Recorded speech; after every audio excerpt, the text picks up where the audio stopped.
Doctors پر یہ تھوڑا سا ایلیگیشن لگایا جاتا ہے کہ وہ ایک تو اپنی مرضی کے مطابق جو ان کو مطلب کہ سجسٹ کی ہوتی ہے نا میڈیسن کہ یہ آپ نے کسی بھی کمپنی کی کرنی وہ لکھ کے دیتے، اور ساتھ ہی ساتھ کہا جاتا ہے کہ کچھ پرائیویٹ ہاسپٹلز میں ڈیڈ باڈی کے اوپر بھی پیسہ کمایا جاتا ہے. تو اس حوالے سے مطلب کہ اگر ایک شخص مرنے والا ہے نا بالکل آخری سانس میں ہے، اس کے کوئی بچنے کا، اور کچھ ایسے بھی 2 سے 3 میں نے کیسز سنے ہیں کہ جی ایک پرائیویٹ ہاسپٹل کے اندر بالکل اینڈ پہ وہ ڈیتھ تقریباً ہو چکی تھی، اس کے باوجود بھی انہوں نے وہ سارا رینٹ یہ وہ جو ہے نا وہ ایک پرائیویٹ ہاسپٹل کے اندر انہوں نے ان سے لیا. تو کیا کہیں گے جو ڈاکٹرز جو ہیں وہ اس طرح پیسہ کماتے ہیں، جیسے ابھی آپ نے کہا ہے کہ انہوں نے 5-6 لاکھ روپے تو لے لیے لیکن ان کو فائدہ جو وہ 1 ٹکے کا بھی نہیں ہوا، تو ان ڈاکٹرز کو کیا پیغام دیں گے؟ بیٹے جیسے ایمرجنسی میں آپ کسی شخص کو لے کے آئے ہیں، اس کا دل بند ہے، ٹھیک ہے، کارڈیک اریسٹ میں گیا ہوا ہے، جی اب ڈاکٹر نے اس کو ایسے تھوڑی رکھ دینا کہ مرنے کے قریب ہے تو اس کو مرنے دو. نو، اس نے تو پوری کوشش کرنی ہے. 1% چانس بھی ہے اس کے بچنے کا تو اس نے تو بچانا ہے، اس کو بچانے کی کوشش کرنی ہے. بالکل، یہ تو کوئی بات نہیں ہے کہ وہ مرنے کے قریب تھا تو ہم اس کو مرنے پہ کے لیے چھوڑ دیں، ایسا تو نہیں ہوتا، بالکل نہیں ہوتا. اور جب کئی دفعہ ان کو وہ جب ہم شاک دیتے ہیں، الیکٹرک شاک دیتے ہیں یا ہم کارڈیو پلمری مساج وہ جو کرتے ہیں سارا کچھ، اس سے وہ ریوائیو ہو جاتے ہیں کئی دفعہ. تو کچھ میڈیسنز فوراً لگانی ہوتی ہیں اور وہ بڑی مہنگی میڈیسنز ہوتی ہیں. پھر آپ ایک پرائیویٹ ہاسپٹل میں گئے ہیں، آپ اس کا بیڈ آپ نے آکیوپائی کیا ہے، پھر ان کا عملہ آپ کو ایمرجنسی ٹریٹمنٹ دے رہا ہے، تو بل تو بنے گا. یہ آپ اگر نہیں پے کر سکتے تو آپ کسی سرکاری ہسپتال اتنے ہوتے ہیں آپ وہاں پہ چلے جائیں. بالکل ٹھیک ہے. یہاں تو آپ کو سوچ کے آنا پڑے گا کہ یہ ہاسپٹل ہم سے پیسے لے گا، اور اس کا کوئی کرائٹیریا نہیں ہے. کچھ آپ کو بہت کم بل بنائیں گے، کچھ آپ کا بہت زیادہ بنائیں گے. آپ کو پتا ہونا چاہیے کہ آپ نے کیا چوائس کرنی ہے. بالکل ٹھیک ہے. اچھا، ڈاکٹرز کو بھی آپ کوئی مشورہ دینا چاہتی ہیں تو کیا کہیں گے؟ ڈاکٹرز کو کیا پیغام دینا چاہیں گے؟ ہاں ارسلان، لیٹلی میں نے بہت ساری سرجریز کی. پچھلے ہفتے تو ایک سرجری 5 گھنٹے تک گئی، ٹھیک ہے. اب میرا جو مشورہ ڈاکٹرز کو ہے جو چھوٹے شہروں میں اور جو گاؤں میں جو بہت ڈاکٹر انسیمینیٹ ادھر کر گئے ہیں، بہت اچھا کام کر رہے ہیں. میں اگر ان سے مخاطب ہو کے بات کرنا چاہوں کہ وہ بہت اچھا کر رہے ہیں. لائف سیونگ ان کی کئی پروسیجرز ہوتے ہیں جن میں اگر وہ آپریشن نہ کریں تو شاید جان جا سکتی ہے. لیکن میں بہت ہمبلی، بہت محبت سے آپ کو ایک مشورہ دینا چاہتی ہوں کہ بچیوں کے جو آپریشن آج کل فائبرائڈز بہت ہو رہے ہیں بچیوں کو، اینڈومیٹریوٹک سسٹ بہت ہو رہی ہیں، اور ایڈینومائیوسس بہت زیادہ ہو رہا ہے، ملٹیپل اوویرین سسٹ ہو رہی ہیں. تو پلیز یہ گائنیکالوجسٹ کے پاس بھیجیں. اگر تو کوئی سسٹ پھٹ گئی ہے اور اس کا بلڈ پریشر بالکل لو ہو گیا اور آپ نے جان بچانی ہے، تب بھی آپ صرف سسٹ وال نکالیں، اووری کو ریکنسٹرکٹ کر دیں اور پھر بھی گائنیکالوجسٹ کے پاس بھیجیں. اب میں نے 5 گھنٹے کی سرجری کر کے ایک پیشنٹ کا یوٹرس کھود کے نکالا. ایک بڑا ریناؤنڈ وہاں کہتے ہیں جی وہ لوگ مجھے بتانے، میں نے کہا تم میل کے پاس کیوں گئے ہو، اس کو کیا پتا انڈومیٹریوسس کا. تو اس نے کہا کہ جی وہ وہاں کا بڑا مشہور سرجن ہے، ہم تو اس کے پاس اس لیے گئے ہیں. تو مشہور سرجن بہت اچھا کام کر رہے ہیں. بریسٹ کی سرجری ہے، ہڈیاں ہیں، انتڑیاں ہیں، گال بلیڈر ہے، لیور ہے، اتنے آرگنس ہیں. اگر صرف سرجن کر سکتا تو پھر گائنی کا ڈپارٹمنٹ نہ بنتا، ٹھیک ہے نا. ہم جو اتنی عمریں گزار کے یہ کمپلیکیٹڈ کیسز کو ڈیل کرتے ہیں، تو ہمارے لیے ضروری تھا کہ ہم گائنی میں پوسٹ گریجویٹ کریں اور پھر ان چیزوں کو ڈیل کریں. اب ان صاحب نے وہ اینڈومیٹریوسس پتہ نہیں کیسے آپریشن کیا. یقین کریں ارسلان کے اسکن کے بعد وہ سیمنٹ تھا، بالکل سیمنٹ تھا. اور اب میرے ذمہ تھا کہ میں اب وہ بیچارے اتنی امیدیں لے کے آئے تھے. 5 آورز کی میٹیکولس ڈائسیکشن کے بعد مجھے یہ نظر آنا شروع ہوا کہ ٹیوب کدھر ہے، یوٹرس کدھر ہے، بلیڈر کدھر ہے. یہ بلیڈر ہے کہ یہ انٹسٹائن ہے، انٹسٹائن کہاں پڑی ہے، وہ سب کچھ ایک بنایا ہوا تھا.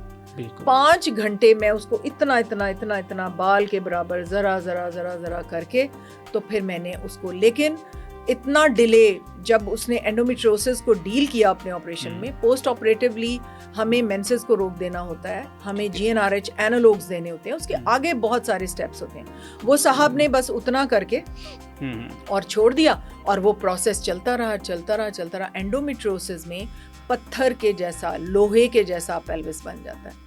تو اس لیے اس کو یہ میرا مشورہ ہے ان سرجنز کو کہ پلیز نہ ڈیل کریں آپ پلیز یہ اس کی اکاؤنٹیبلٹی ہونی ہے. جس کا آپ کو پتہ ہی نہیں ہے جس ڈیزیز کا, فائبرائڈس کیسے نکالنے ہیں, آپ کی ٹریننگ نہیں ہوئی ہوئی.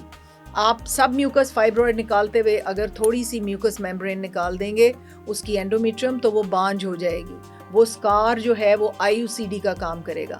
اگر آپ فائبرائڈ نکالتے ہوئے انٹرسٹیشل پارٹ آف ٹیوب نکال دیں گے وہ مستقل بانجھ ہو جائے گی. سب کے پاس ٹیسٹ ٹیوب بیبی کے پیسے نہیں ہوتے. اس کے علاوہ آپ چنکس آف مائیومیٹریم, میں نے پچھلی پوری وال ہی نکال دی ہوئی, وہ کیسے پریگننٹ ہوگی, اس کا تو کوئی بچہ نہیں تھا. پھر آپ پورا کا پورا یوٹرس نکال دیتے ہیں جس کی کے بچے نہیں ہیں. ایسا کیوں, اتنی بے دلی سے, اتنی مطلب کرولٹی سے وہ آپ ان کو ڈیل کرتے ہیں. تو یہ گائنیکالوجسٹ کے پاس بھیجیں, آپ مشورہ دیں کہ آپ ایک مستند گائنیکالوجسٹ کے پاس جائیں. اور پھر جو پیریفری میں گائنیکالوجسٹ ہیں ان کو بھی میرا مشورہ ہے کہ جیسے میں اوپن ہوں سکھانے کے لیے, آپ پہلے ایک جگہ آ کے اس کو اپنی سرجری کو ریفائن کیجئے. اس میں 10,000 چیزیں ہوتی ہیں سیکھنے والی. میرے سینٹر پہ ہم ایوری فورٹ نائٹ میں ایک لیکچر کرتی ہوں, ان کو بتاتی ہوں سرجیکل ٹیکنیک کے بڑے امپورٹنٹ پوائنٹس. اور وہاں اگر ایک بھی ڈاکٹر آ جاتی ہے تو ہم کلاس کر رہے ہوتے ہیں کہ یہ انٹرسٹڈ ہے, اس کے لیے ہی کلاس ہو جائے گی. تو اس لیے یہ ڈاکٹرز کو اوپن انویٹیشن ہے کہ جو بھی سیکھنا چاہتی ہیں وہ ضرور آئیں. پرانی ڈاکٹرز تو نہیں آئیں گی, لیکن جو نیو بڈنگ ہمارا یوتھ ہے, ہماری ڈاکٹرز ہیں, I am there to teach them. اگر وہ آنا چاہتی ہیں سیکھنے کے لیے تو میرا سینٹر ان کے لیے اوپن. ٹھیک ہے. اچھا ڈاکٹر صاحب, اکثر اوقات آپ پوڈ کاسٹ میں کہتی ہیں کہ جب بھی کوئی لڑکی اپنی شادی کر رہی ہو یا اس کے اہل خانہ, اس کے والدین اس کے لیے اس کا شریک حیات کا انتخاب کر رہے ہوں, تو بہت سی چیزوں کا خیال رکھنا چاہیے. جبکہ لڑکوں کے لیے آپ کیا کہتی ہیں کہ لڑکے جب بھی کسی لڑکی کے ساتھ شادی کر رہے ہوں تو وہ کون سی چیزوں کا خیال رکھیں یا کون سا ایگریمنٹ اس کے ساتھ وہ سائن کریں لڑکی کے ساتھ؟ بہت اچھی بات ہے, لیکن اس میں بھی لڑکیوں کا ہی فائدہ ہے کہ اگر لڑکا شادی کی عمر کو پہنچ گیا ہے تو وہ کیا ہوتا ہے, وہ اپنا کام کر رہا ہے, مائیں بہنیں وہ لڑکیاں دیکھ رہی ہیں, وہ بس ایک نظر دیکھتا ہے اور جی آپ نے جو کرنا ہے کر دیں. نو, تم اتنے نائیو ہو, اتنے بے وقوف ہو, اتنے بھولے ہو, تم نے پوری زندگی اس کے ساتھ گزارنی ہے. بالکل. پہلے تو لڑکوں کو یہ ڈیفائن کرنا ہے کہ ہمیں کس طرح کی بیوی چاہیے. ٹھیک ہے, ٹھیک ہے, پہلے ڈیفائن کریں. اب میں آپ کو بتاتی ہوں, میرے رشتہ دار ہیں, ان کے 3 بیٹے تھے. ٹھیک ہے. ایک آرمی میں اس وقت میجر تھے جب ان کی لیے لڑکی ڈھونڈ رہے تھے.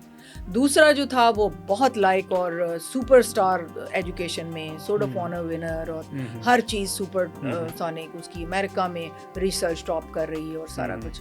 تیسرا جو تھا وہ ڈاکٹر تھا اور کنسلٹنٹ ڈاکٹر, اور بہت بڑی یونیورسٹی سے وہ پوسٹ گریجویٹ کر کے امریکہ میں ڈاکٹر لگا ہوتا. اب ان تینوں کی ماں بہت عقل مند تھی. اس نے کہا, وہ جانتی بھی تھی اپنے بچوں کے مزاج کو.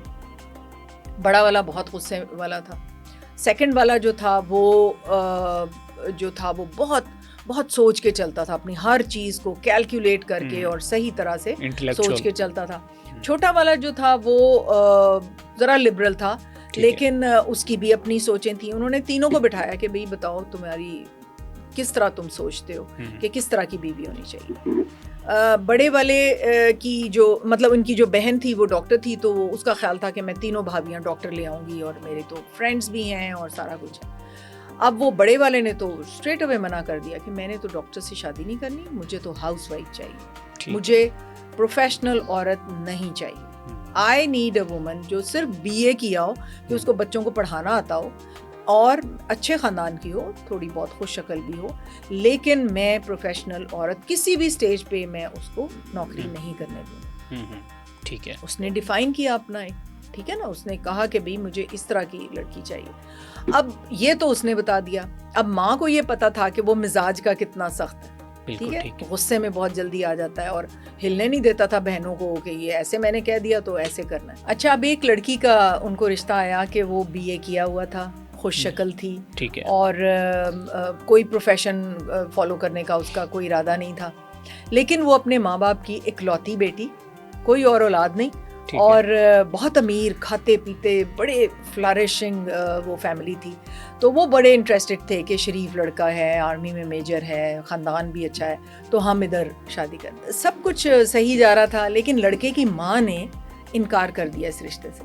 وہ بہنوں نے پوچھا کہ بھئی یہ کیا بات ہے, آپ اتنا اچھا رشتہ اور آپ نے انکار کر دیا. تو اس کی ماں نے کہا کہ میں اپنے بچے کو اچھی طرح جانتی ہوں, وہ بیچاری لاڈوں کی پلی ہوئی اکلوتی بیٹی, اتنے کھاتے پیتے گھر کی بیٹی, اور میرا بیٹا جو ہے اس کو تو غصہ ہی بڑا آتا ہے, روٹی ٹھنڈی ہو جائے تو اس کو غصہ چڑھ جاتا ہے, اور چیزیں اس کے ٹائم پہ نہ ہو تو غصہ چڑھ جاتا ہے. تو میں تو یہ اکلوتی لاڈلی بیٹی کو میں اپنی بہو نہیں اس کے لیے بنا کے لاؤں گی, میں تو کوئی ایسی لاؤں گی جس پہ بہن بھائیوں نے خوب روب جھاڑا ہو اور مطلب وہ اس چیز کی یوزڈ ہو.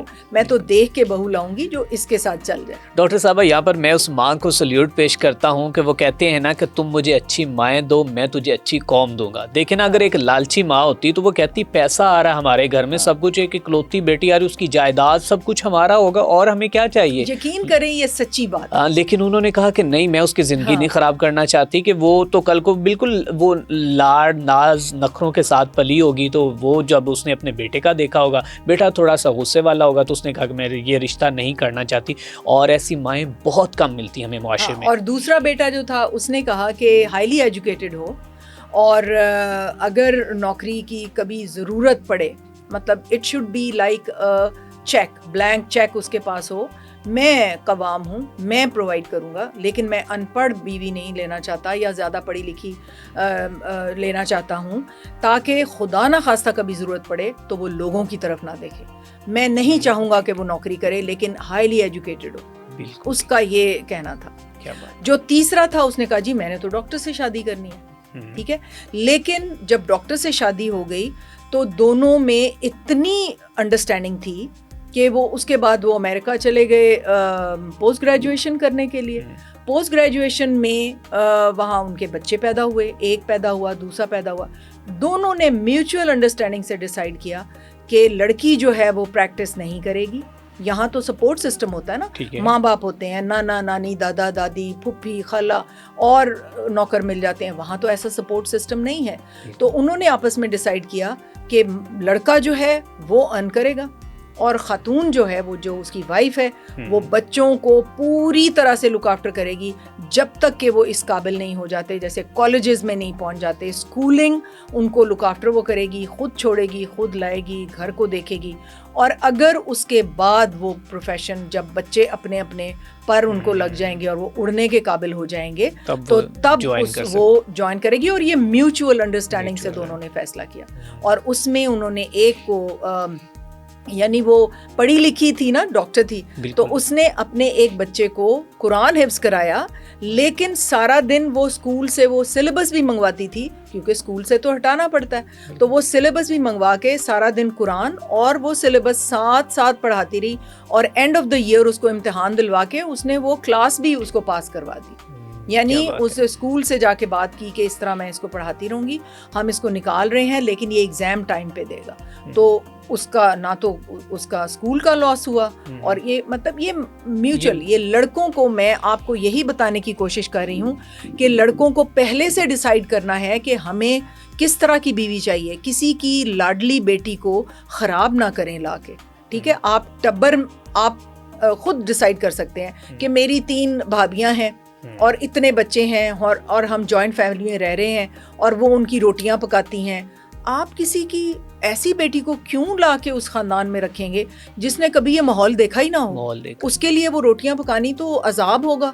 آپ منجھی ہوئی اس طرح کے ماحول کی آپ پہلے ڈیفائن کریں آپ کو کیسی بیوی چاہیے, پھر آپ جا کے اس کو لے کے آئیں. یہ لڑکے بالکل ہی بے وقوفی کا مظاہرہ کرتے ہیں کہ ان کے اوپر وہ مطلب ایک دم وہ ڈان ہوتا ہے کہ اچھا یہ تو اس طرح کی ہے, مجھے تو ایسی بیوی چاہیے تھی, تم تو اس قابل ہی نہیں ہو, میں تو چاہتا تھا میری ایسی بیوی ہو. بھئی تم پہلے سوئے ہوئے تھے, تمہیں نہیں پتا کہ جہان میں بہت ساری قسموں کی لڑکیاں ہیں, تم وہ والی لڑکی لے آؤ جو تمہیں چاہیے تھی. یہ تمہیں اس وقت کیوں ہوش آیا جب وہ 1 سال ہو گیا شادی کو؟ تم تو ایسے کرتی ہو, تمہیں یہ بھی نہیں آتا, تمہیں وہ بھی نہیں آتا. بھئی وائی؟ بالکل ٹھیک ہے. تو ڈاکٹر صاحب اس کے علاوہ کوئی مین اور میجر چیزیں جو اس میں وہ نوٹ کریں شادی سے پہلے لڑکی میں؟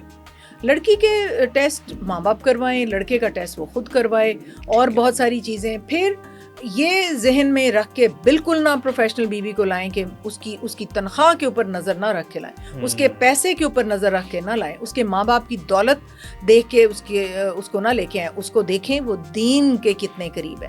آپ کی اولاد کو وہ دین کے قریب لائے گی کہ نہیں لائے گی. اگر وہ خود ٹاپ اور جینز پہنتی ہے اور بال کھلے چھوڑ کے وہ میک ڈونلڈ جاتی ہے ہر دوسرے دن ماں باپ سے پوچھے بغیر، اور وہ لڑکیوں کا ٹولہ بنا کے اپنی فرینڈز کا وہ باہر آؤٹنگ اور نائٹ سٹیئنگ اور وہ سارا کچھ ہو رہا ہے، تو پہلے پتہ کریں کہ آپ خود کیا چاہتے ہیں. اگر آپ خود بھی ایسی ہی چاہتے ہیں تو گڈ، آپ دونوں ایک دوسرے کے ساتھ میچ کر رہے ہیں. لیکن اگر آپ کو تھوڑی سی بھی دین کی سمجھ ہے کہ یہ اس ساری چیز کی اکاؤنٹیبلٹی ہونی ہے، اور جو بچے میں دنیا میں چھوڑ کے جاؤں گا وہ میری قبر میں ان کے کیے ہوئے کام مجھے یا تو نقصان پہنچا رہے ہوں گے یا فائدہ پہنچا رہے ہوں گے.